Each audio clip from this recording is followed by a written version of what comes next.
Francis Lopez leaves the UP Fighting Maroons. The curse is real. The Boleros curse is real. We're gonna discuss that and more coming up.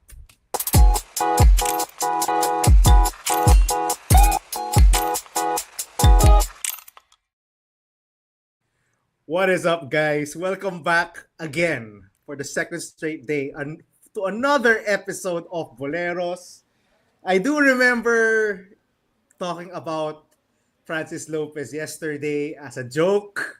That's my level of holy shit news. So, And Gab, then, holy shit na ba to? this Walang is holy a shit kahapon eh. So ito na yung holy shit. Ito na yun. Kahit kay Rainier Maga, sabi ko, yung Rainier Maga is not star level, superstar level of the UAAP na mapapa-holy shit ako sa news na aalis siya ng UE. But now si Francis Lopez just went pro in the next day. This is crazy. I've been hearing that the contract being given to him by the B League is humongous. It's huge. Good for him. He left. Good for him. Good for him. Honestly, we've talked about Francis since what? He arrived in the UAAP. We said, isang taon lang siya. Actually, nagulat tayo na he stayed for a second season. He's finally going pro. Your initial reactions, Maui, ikaw yung naka-maroon. What are you? Nagwawala utak ko. Ano nangyari? Go, Maui. I guess it's finally happening, diba, for Francis. I think this is what he's been working for ever since that supposed overtime contract that he received. Finally, he's gonna go pro. And I'm happy to say 100% it's not gonna be the PBA. Diba? Kasi yun yung takot natin with Francis stagnating some of... Ginebra is sad. maybe in 10 years. Maybe in 10 years, he can play in the PBA. I'm hoping that he gets at least a decade outside the Philippines. Diba? Maybe he can prove everyone wrong and get to places that we didn't expect. Diba? Kevin Kiambao is reportedly getting summer league offers and camp offers, I think, for this summer. And hopefully, si Lopez follows the same trajectory. Diba? It's gonna be on him to improve his overall game because I don't think that he can play the 4 if he intends to thrive overseas, diba? I'm hoping that this wouldn't be the same case no kay Carl Tamayo, that he plays only in the B League for a season. Hopefully he gives it a chance, continues to develop, but let's see where it goes. I'm happy, basically happy for Francis. And I think I tweeted this out. The Torculas move to San Beda now hurts more than it did. Kasi before, we could say that they won the championship last season with the Torculas playing heavy minutes. They have Belmonte on the sidelines who also has upside. But now, with Francis Lopez deciding to go pro early, they will have to rely a bit more on Belmonte. I don't know if you guys are happy about that. They will also have to rely maybe on Iniguez and some of the other guys. Diba? A ton of usage has just opened up. I think it really hurts that they lost CQMB also, because if you talk about also the defensive side of the ball, Francis Lopez was a big disruptor. Diba? Getting those chase down blocks, being maybe one of the best rim protectors in the UAAP, and basically being able to play defense against 1 to 4, even at times 5, diba? The FSAs, I think some of the FSAs like Mo Tongkara, he guarded in last season. So it's a huge blow, definitely, for UP.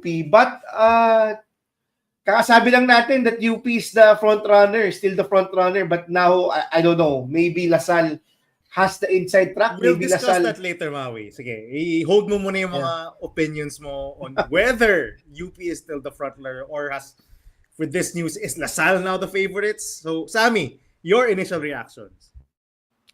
holy shit, this is a legit holy shit moment. And etong si Francis Lopez, I wish he timed it right. Sana nasama na natin siya sa reactions natin sa discussion natin kahapon. But this is huge news. I was shocked. My UP chats were all exploding kanina nung lumabas yung news. Everyone's devastated. I think it's a horrible time to be. Today is a horrible day to be a Lakers and a UP fan. Talo na nga yung Lakers sa umaga, tapos aalis pa si Francis Lopez at the end of the day, di ba? Panira ng araw talaga. Sammy, But don't remind me. Do not remind me. I am in sira mourning talaga yung today araw over ko Umaga pa lang no? Madaling araw. Anyway, nawala tuloy ako. But Francis, I also remember Francis Lopez, by the way. He came in with a bang. Suddenly doing a U-turn. Initially, he was joining Ateneo and then decided to go to UP, and now he's leaving with a bang, diba? We had an emergency podcast. I remember when Francis Lopez decided to join UP, and now we're doing another emergency podcast to talk about him leaving UP, diba? But I think if what we're hearing is right, na he got the bag, basically, I think that's good for him. I'm happy for him, and I think the UP community is happy for him. I think nag-post na rin si Coach Bo Perasol about it. So, this is big news for Francis Lopez, for his development. To be honest, ano pa bang, what does he have to prove sa UAAP, diba? He's already a champion. He brought the championship to UP. You mentioned it, Gab. You expected him to play like one season. He's that good, and then he should go pro. So I think it's perfect timing for him to go pro. We can maybe talk about like the winners and losers of this Francis Lopez leaving later. But siguro like one final fun fact or tidbit is Francis Lopez is finally going to be an Eagle. Diba? He's joining the Nagoya Fighting Eagles. He was an eagle. He was an eaglet. Fine. He was an eaglet. He was an eaglet. Tapos ito pa yung nakakatawa. He's joining the Nagoya Fighting Eagles. So parang pinagsama mo Fighting Maroons tsaka yung Blue Eagles. Tapos if tingnan mo yung jersey nila, Very good point. Tapos pag tingnan mo yung jersey, it's blue with a red eagle. So like, you can't write this shit up. Gab. Actually, that's a very good point. I was actually thinking the same thing when I read the article. Fighting Eagles, parang this is scripted by the gods. No? God willed this to happen. That Francis Lopez, who was celebrated with the championship Ateneo TVs in 85, went to UP, the Fighting Maroons, and now he's going pro to the Fighting Eagles. You cannot write this. You cannot imagine this to be as perfect as it is now. But yeah, my initial reaction was I'm very happy for Francis Lopez. Again, sasabi nga ni Maui, when he first left high school in Ateneo, his aim was to go pro. Diba? Always the NBA, which is why he wanted to go to Overtime Elite. We said this when he transferred to UP. We will be shocked if he stays more than one season because his objective has always been to go pro. And I'm very happy for him that he is living that. Is the B-League his ceiling? Heck no. I think he can go farther. We've said it for the past 2 years. He's the most athletic player in the Philippines, bar none. I don't think there's anyone close. Not in the PBA, not in the MPBL, not in the NCAA. No, in no other league. He is the most athletic specimen in the Philippines. And yes, the skills have not caught up yet, but the fact that he has a baseline, that he's an athletic beast, his athletic gifts alone make him such an incredible mismatch in the UAAP. Diba? I mean, he's a man among boys here in the UAAP, which is why he's been dominating for 2 seasons already. Same with Maui. I hope he's patient. Who knows? Baka yung coach ng Fighting Eagles parang yung coach ni Carl Tamayo. You remember yung coach ni Carl Tamayo did not have was not trusting Carl Tamayo enough. Carl Tamayo was riding the bench after one season, decided to leave. Mhm. So I do hope he remains patient. He might, he might get some rough patches. Diba? A lot of Filipino players have had some rough patches. Even si Third Ravenna. Remember yung Third Ravenna's yung first season in for San and yung New Phoenix. His minutes were inconsistent. He wasn't getting enough playing time, diba? But that's good for him, di ba? That's good for him Yeah. kasi it will push him eh. Kasi naman yung he stays another season in the UAAP na he's dominating everyone. Yep, exactly. Yeah, but I do hope he remains patient. I do think he can play multiple seasons in the B League. This is the real test because now he's not the most athletic guy on the floor for most games. There are imports there. There are American and European imports playing in the B League. He will be up against taller, stronger, more mature opponents.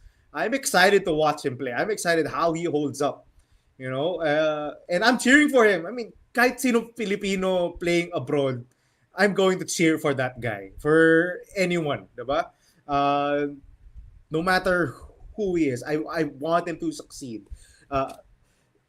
Now, let's go to the winners and losers. Siguro let's go first. I'm seeing in our live chat, the name Aldos Torculas is coming up very frequently. So, let's discuss it. Sammy, is Aldos Torculas a winner or a loser because he left UP now? Big loser para sa akin, Aldos Torculas.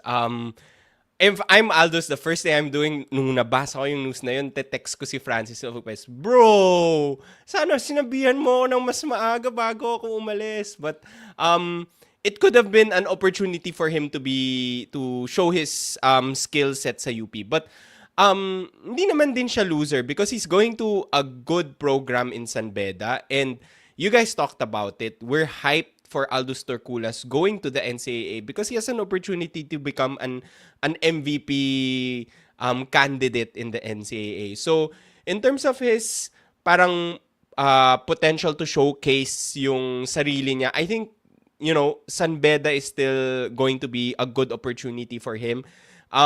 But I'm looking at it from the perspective na he's the only true fighting maroon dun sa team na yon. Na he came from the UPIS program. I'm pretty sure Aldos Torculas would have wanted to finish his playing UAAP career with the school that he started with his alma mater. So, yun lang. Yun yung big loss for me. I'm sure it was hard for him to leave UP, pero basketball-wise, I think he will still shine in San Beda. Maui, your thoughts on Aldos Torculas? It's the first thing I thought about when I heard about the Francis Lopez transfer, to be honest, 'di ba? Kasi if we're being realistic, Torculas would have probably gotten 25 to 30 minutes if he stayed.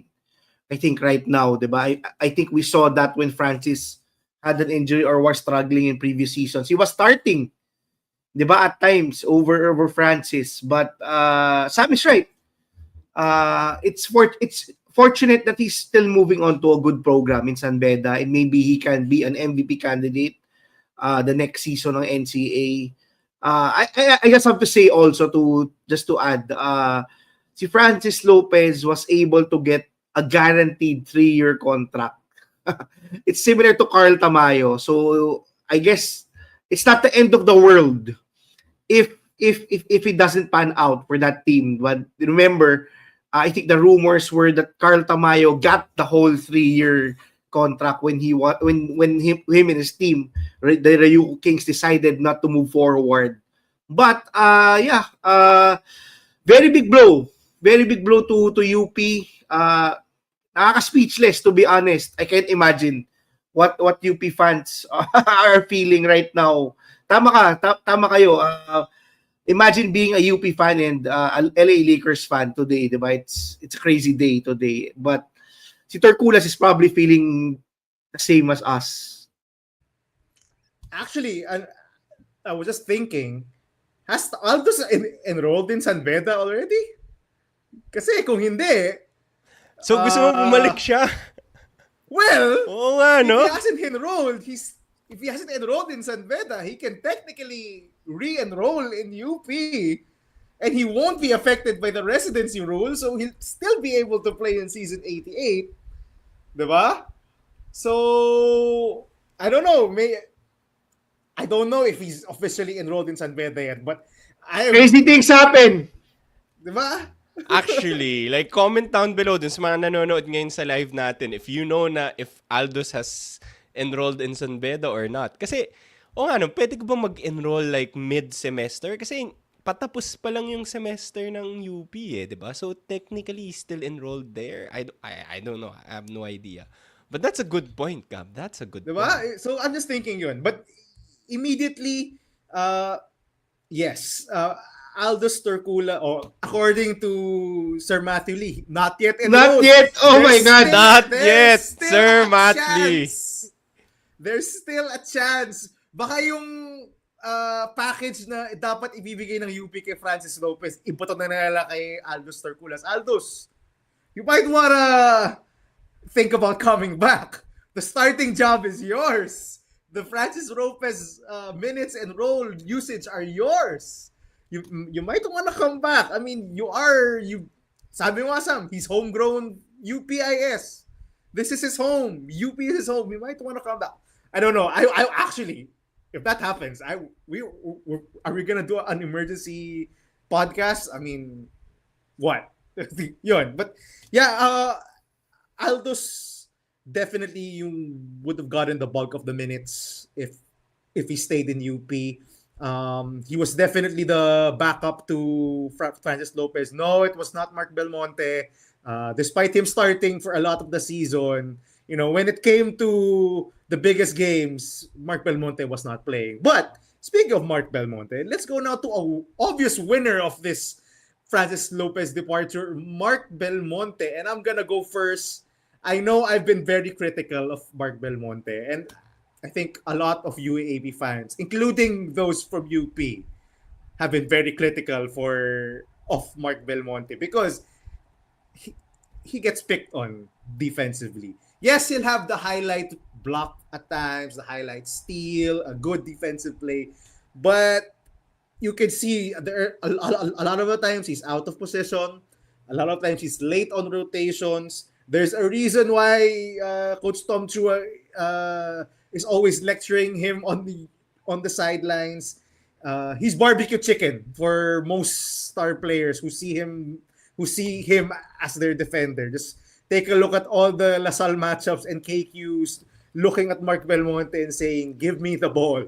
He does not instill fear the same way Francis Lopez does, basically, diba? But he is, I think, for now, he is going to start. He is going to get majority of the minutes at power forward unless we somehow see Iniguez outplay him. But for now, it's Mark Belmonte's starting spot to lose. Your thoughts, Sammy? I know you've been critical also of Mark Belmonte. Yeah, the same.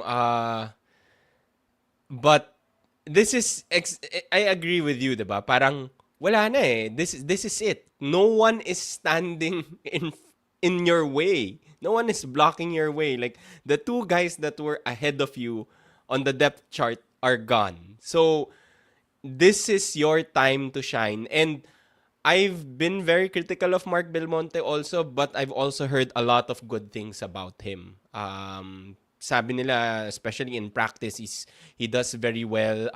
Meron naman siyang flashes of brilliance. Consistency lang, siguro. And we're not going to ask Mark Belmonte to come in and replace Francis Lopez. That's close to impossible. Yung elite athleticism pa lang ni Francis Lopez, mahirap na, diba? But just be consistent and don't be a defensive liability.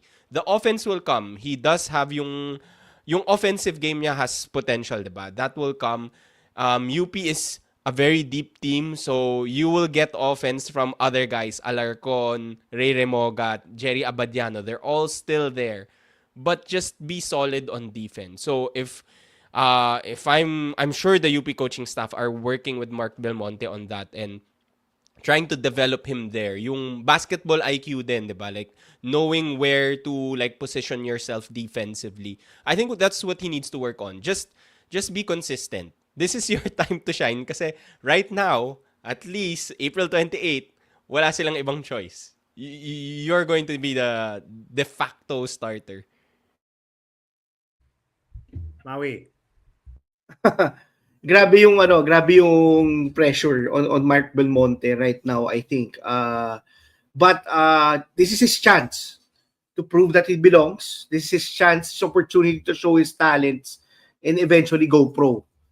'Di ba? I think most of the players yun naman ang goal talaga, 'di ba, in the end. Kaya we should all, I think the message of Coach Bo was pretty on point. We have to be happy that we were able to help Francis get to his goals, which is to go pro abroad. But Belmonte has the chance of his life. 'Di ba? I think he has to grow up. He has to mature quickly. 'Di ba? Kasi this is a guy that, as mentioned in our previous episode, I think started organized basketball less than 5 years ago, if I'm not mistaken. So he has to really step up this summer. 'Di ba? Or somebody has to surprise from UP. I don't know if it's gonna be Iniguez. I don't know if they're going to go small ball or going dual bigs. 'Di ba? With their FSA. Sayang kasi 'di ba, I think a lot of people were saying this off season maganda yung chemistry ni Ruka and ni Lopez. We won't be able to see that in the UAAP. Oo nga, if they decide to go with that FSA. But I think UP still has a ton of firepower behind. But as far as the biggest winner, this move has been, it's probably going to be Belmonte, and I'm excited to see if he can finally harness all the potential that we've seen. I'm a bigger believer of Mark Belmonte than these two guys. I believe that he has a big ceiling. It's a matter of him figuring out. It's a matter of him really putting all the tools together. I like his size. I heard that he grew an inch or two this off season. That's crazy. He's probably 6'7", 6'8" right now, playing the power forward, small forward slot. I hope he gets healthy. Kasi I also heard that I think he's dealing with some injuries. The Pinoy Liga Cup will be his first chance to show that he should be the de facto starter for the season. I think the big question that we should be asking right now is, with VJ Prestil not announcing that he's fully committed to FEU, and with LeBron James Daep not yet committed, I think that's the next question we have to ask. Yep. Will UP? Yep. We were just gonna get there, Maui, pero sige, go ahead. You finish your thought. Will UP now pour all of its resources to get another power forward, another big prospect, another star? Because I think that's where UP is lacking right now. They have a ton of quality players, but the reality is they just lost 3 of their best players from last season. I think 3 of their MVPs, di ba? Arguably MVPs from the finals. All 3 of those guys had a chance, a fighting chance to win the MVP award, the finals MVP award, di ba? You could argue that Francis Lopez, removing some of those game 2 blunders, Francis Lopez led them to win both in game 1 and game 3. Di ba? So this is a big blow, but we all know that UP will come back swinging. Okay, so before we get to possible replacements, si Maui masyadong excited eh. Before we get to possible replacements, so we went with one loser in Aldos Torculas, a winner in Mark Belmonte. Let's go to another loser, and an obvious one, the UP Fighting Maroons. You hit on it a while ago, Maui. Sammy, let's go to you first. Is UP still the favorite to go back-to-back? Is UP still the favorite to win it all, or are you going with the De La Salle Greeners, or maybe some other team for God knows what crazy reason you have? But what are your thoughts? Is UP still the front runner? Siyempre Ateneo, hindi, joke lang. For UP, hindi. This is a big blow for UP. They lose their top 3 players from last season. JD Kagulangan, CQMB, and Francis Lopez. So they are getting Ray Remogat. I'm sure, as Maui mentioned, maaga pa guys. April pa lang. QMB came in late last season. So with the resources of UP and yung influences of UP, I'm sure they will be able to get top tier talents from now until right before the start of season 88. But kahit sino pa yung player yan, kahit si LeBron James pa yung makuha mo, you still have unproven chemistry, diba? You're not sure how it will pan out for UP. So they, with this loss, with Francis Lopez leaving, I think it sort of moves them down a bit. I feel like LaSalle now is a huge favorite to win the championship because they retain their MVP, their potential MVP for season 88, Mike Phillips. He's now supposedly like the best player kasi he was the number 2 MVP candidate from last season. Plus they get a bunch of superstars or other MVP caliber players. So I think LaSalle is happy. LaSalle is happy with this loss.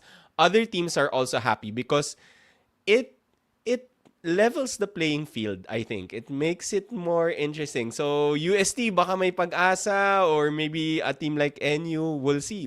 But I think right now, as it stands, LaSalle is definitely the favorite. Wow. Maui, do you have the same thoughts? Definitely. Diba? I think the value of LeBron, of Francis Lopez is without question big to UP. It doesn't help that yung move niya coincided with the move of JD, with the graduating of JD and QMB. Diba? This is a huge blow. 3 starters, 3 of their most important players, 3 of the, as I mentioned, potential MVPs from the finals. All 3 were very crucial the whole season. Very big blow. I think the question is this the most vulnerable UP has been since I don't know what season in the UAAP? Diba? I think there are a lot of questions that they have to answer. A lot has changed with this decision of Francis Lopez. Diba? I'll call it the decision. Parang kay LeBron James lang before. Pang LeBron Lopez naman. Pang LeBron Lopez. I like that. A lot of change. I think LaSalle has the inside track. Now, LaSalle is the favorite early on. But as Sam mentioned, it's only April. Diba? QMB was the difference maker last season. And he came in what? June? I don't know. Very late into the season. Diba? If you remember, I think UMB wasn't even able to play sa Phil Oil. Diba? Sila Alter pa, yung the ones that were really shining. Correct. During the Phil Oil tournament. So there's a very big blow to UP's chances. But at the end of the day, LaSalle will be parading technically a different team come next season. Diba? We've seen LaSalle become vulnerable in the off-season, diba? Losing some games. It's not like when they had KQ that they were so dominant that only UP was the only other team who was able to beat them the whole off-season. Diba? And the other way around.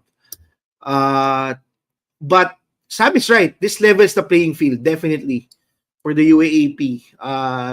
Madaming news about UP. Madaming news about players leaving LaSalle.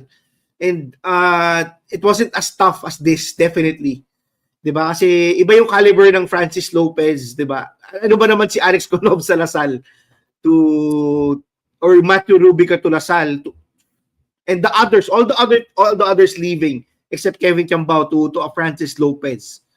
Diba? I think UP will have to do a lot of thinking, a lot of retooling this off-season. I guess the big advantage is that it happened pretty early. So they still have time to get more players. They still have more time to assimilate whichever player stands out in the off-season.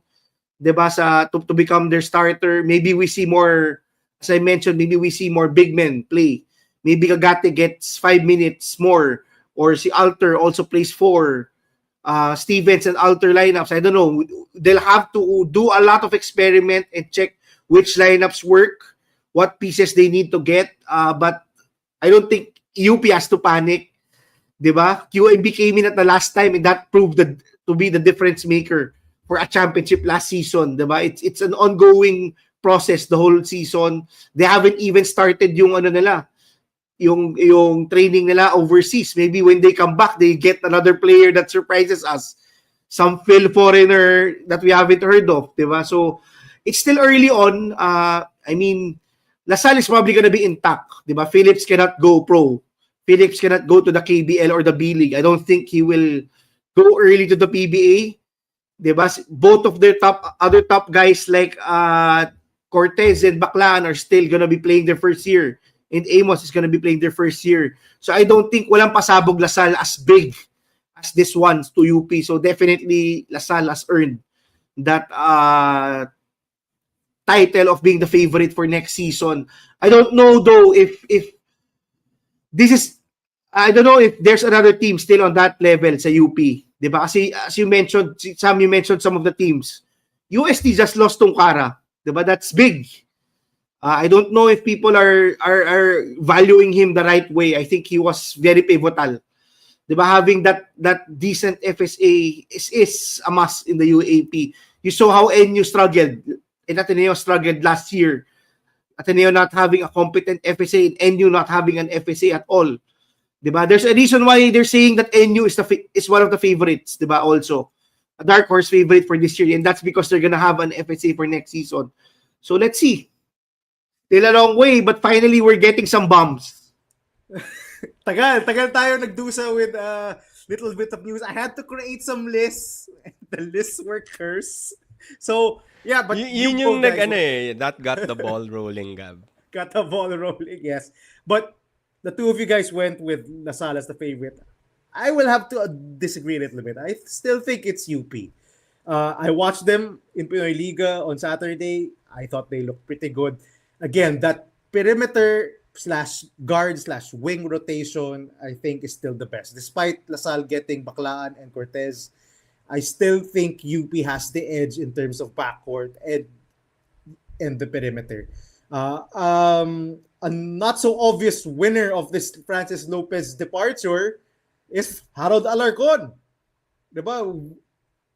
We were saying in our preseason preview and what to watch in the preseason that we're watching how Remogat and Alarcon play with each other.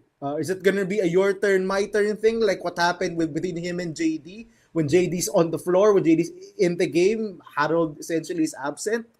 But now, without another guy to soak up usage, I think you're gonna get a ton more of Harold Alarcon. I think Harold Alarcon is a low-key winner here. We've all seen him ball out. We've all seen him score 30-plus points in a UAAP game, in a preseason game. We've all seen him take over games for UP. I think he has more opportunity. I don't think that he will, have games where he's 2 points only, where he disappears. I think there's more usage to go around. Hindi na pwede.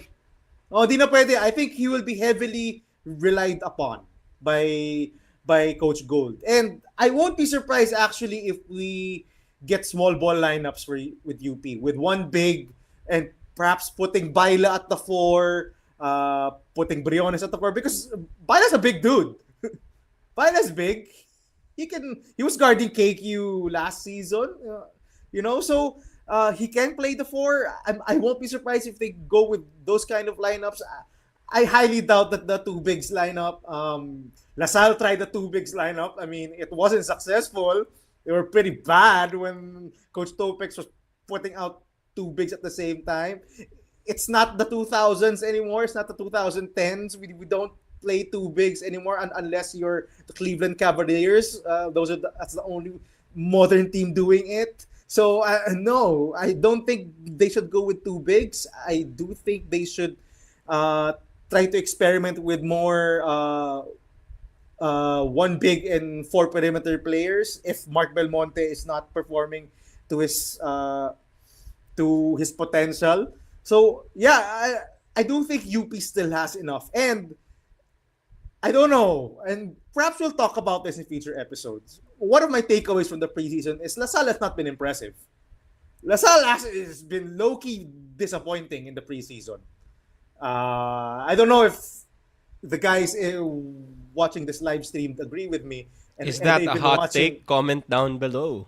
No, I mean, because there are games where for the listeners. Yun nga. But yeah, I'm gonna give my case. There are games where they don't know who to go to, except for Mike Phillips.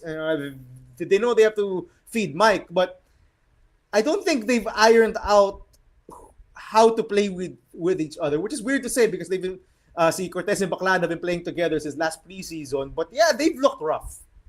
I just watched them lose to EAC in the Next Man Cup in Pinoy Liga, and they looked rough. They're not on point defensively. They turn the ball over a ton of times. There are times that Mason Amos is absent. There are times that Luis Pablo you doesn't know where to be. Hindi niya alam sa lugar. LaSalle looks rough so far.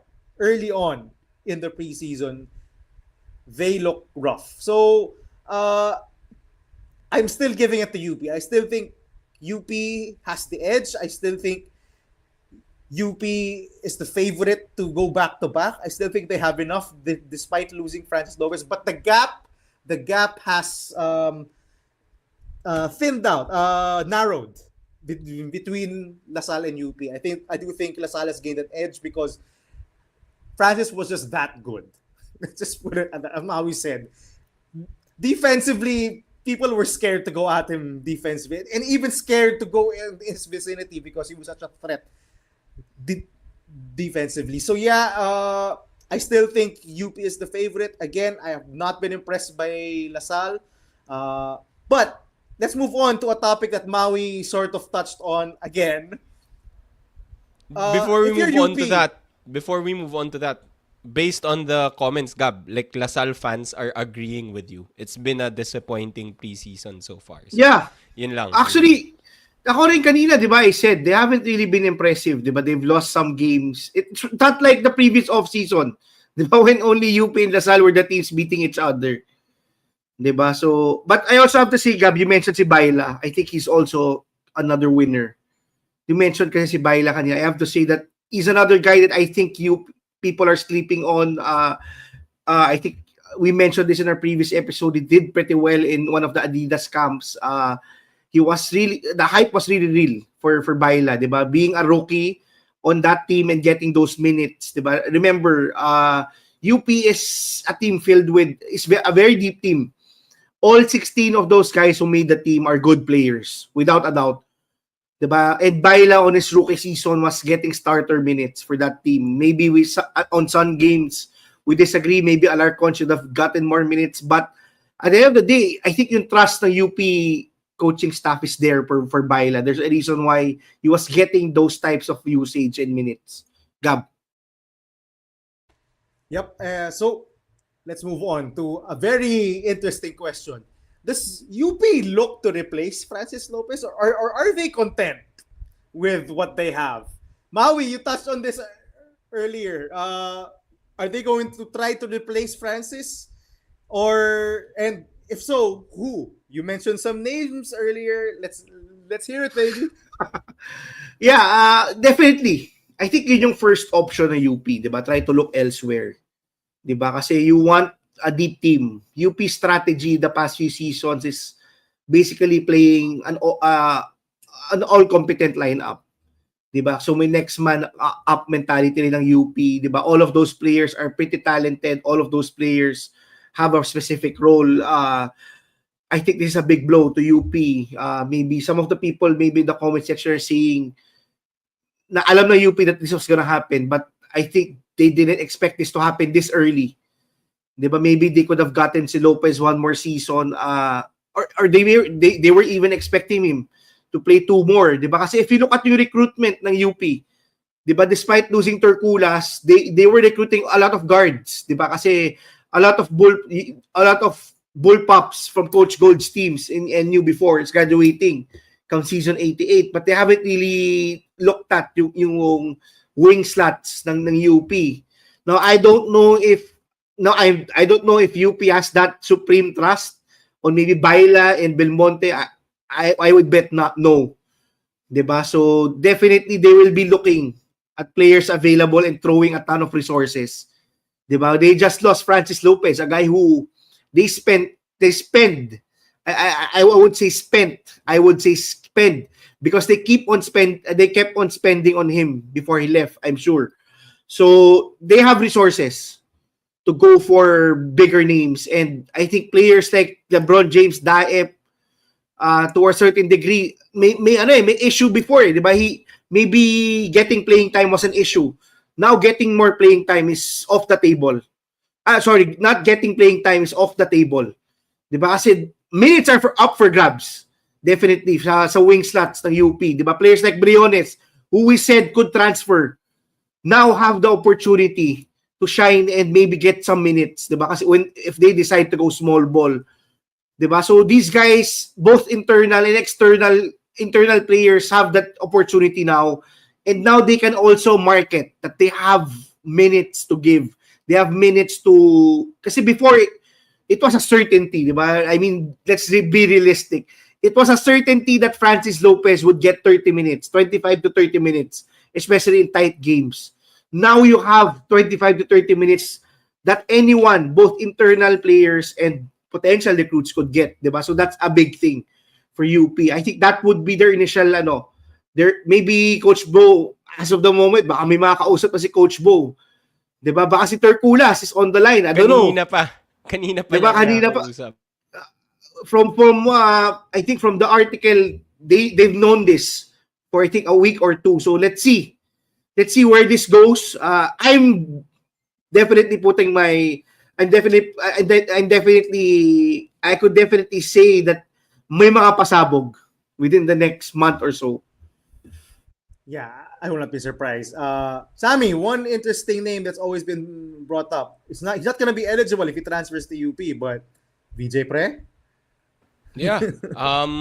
The market for a starting caliber power forward has just gone up. Yung price for that type of power forward has just gone up. So, big winner dito, LeBron James Daep, who has not committed yet. VJ Pre, who we're hearing is like considering leaving FEU, so he could be a big get for UP. Obviously, he's not going to be eligible for this season, but for the future, diba? Again, you could just replace Francis Lopez with Belmonte and the guys that you have now, or maybe look for a one and done just to parang gap year, just to fill in the gap for this season, and then bring in VJ Pre for next season. Since we're talking about VJ Pre, I do want to talk about other guys that have committed, but maybe now they're reconsidering. Guys from high school like Miguel Palanca and Koji Buenaflor. Those guys, I hear UP also tried to recruit some of them. Maybe they're reconsidering. I don't know. But for me, if I'm knowing Coach Bo Perasol, grabe implication. Everyone's an option right now. My counter argument to that is like someone like LeBron James Daep or someone from the high school rank. I don't think they will, start right away in place of guys like Iniguez, Baila, Belmonte, or even Briones. Yeah, even Briones. Actually, I would be shocked if, a rookie immediately takes over the minutes of Francis Lopez. I don't think they'll find someone of the same caliber as Francis Lopez na ganyan agad, big minutes, big role agad. I mean, if LeBron VJ James... Pre na yung closest to that. Oh, you see VJ na yung closest. And I'm putting it out there right now. I want VJ to stay in FEU. I don't want him to lose playing years. I want FEU to be competitive. They've been a team on the rise. They've been a team that's growing their program, and suddenly yung mawawala yun because their future and present star is suddenly going to another team. That's, for me, I want VJ Pre to stay. But of course, there are other factors at play. There are other things at play here, and he is a realistic target. He's only played one season in FEU. If he transfers to another UAAP school, he'll have two more. So I think that's worth a roll of the dice if you're a team like UP. Maybe target VJ Pre. I'm sure Coach Bo Perasol has him on the list. I'll be very surprised if he's not on the list. Yun lang. Other replacements, I think they'll have to go for a one and done if we want to immediately replace someone like Francis. If they're not confident in Mark Belmonte, if they're not confident in Iniges or Baila or si L.A. Andres, who we forgot to mention, if you're not confident in those guys, although for me, give them a chance. Para sa akin lang give Belmonte a chance, give Inigas a chance. He's been there enrolled already for 1 year. Si L.A. Andres has been there, what, 2 years already? He's been injured. I say you give them a chance. Don't replace agad. That's just me because I look at these players and I think they're very talented and I do think they have something to give. They're not on the same level as Francis, obviously, but have that show trust in the players that you recruited. If I were Coach Bo Pedasol, and that you have 16 deep players, 16 guys who you supposedly can rely on, diba? You have a lot of quality players. Rely on them. Don't just recruit over them, which will be very painful for them, diba? Same as Mark Belmonte. Oh, okay, I'm the next guy, the next starter. Mas bigyan na lang they recruit someone else to start in his place. Nothing says we have no confidence in you more than that, no? So, yun. I think that's it. We've gone on for 46 minutes. Any last words, Maui and Sam? Grabe, napagod tayo for 2 straight days. Oo nga eh. Well, sa akin dun sa recruitment, just to close it, I think for me, the best bet pa rin is Aldos Torculas. Like, if you could get him back, he hasn't enrolled yet, you should do everything in your power, Coach Bo, to get him back. He knows the system. He's a UP guy through and through. He would be perfect to replace Francis in the starting position. So, nakikita ko din kasi sa comments ang daming nagsasabi, bring Aldos back.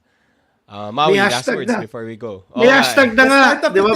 Let's start a petition. Bring Aldos back. Yeah, but yeah, Sam, I agree. Diba? I think the best player to quote-unquote replace Francis is Aldos. Diba? I mean, we've seen them be competitive with him. Diba? And he's an hometown kid. But ito na yun. Kumbaga guys, nag-start the first domino. I think this is what I want to say last. The first domino has fallen this off-season, and I think this could be the start of some potential bombs. Let's see. Ang ganda kasi the bomb started when Pinoy Liga started, and then Phil Oil will be there next. So let's see. We're starting to warm up and heat up for season 88. We're happy. Si Gab will probably update the list late na in the off-season. kasi baka masisi na kami kung ano, di ba? Update namin yung list and then biglang may manggulat ulit na mag-transfer or mag-GoPro. But kidding aside, I'm happy, di ba? Let's go. This is it. Good luck to Francis. Good luck. Diba? Hopefully shines. Gilas next, hopefully. Yes. And as my parting words before we end this live stream, no, I had no idea that Francis Lopez was gonna go pro. Okay, when I made that joke yesterday, I had no, because usually, diba, Sam, Maui, tayo, we hear rumblings, we hear rumors, yeah. we have breadcrumbs that, baka itong mangyari. Pero ito talaga, wala ako. Zero. I had no idea. I had no idea Francis Lopez had an offer to go pro. I had no idea talaga. So when I made that joke yesterday, that was purely in jest. Talagang joke lang talaga yun. Diba? As an example of a holy shit piece of news. So please don't blame me. It just happenstance. Nagulat din ako. Nagiging ikaw yung the prophet. The prophet. And with the that, Sultan of Sando. The Sultan of Sando. With that, we thank you. Goodbye. No, walang Lakers in 5. Lakers in 7. Let's go. Let's end this. Lakers in 7.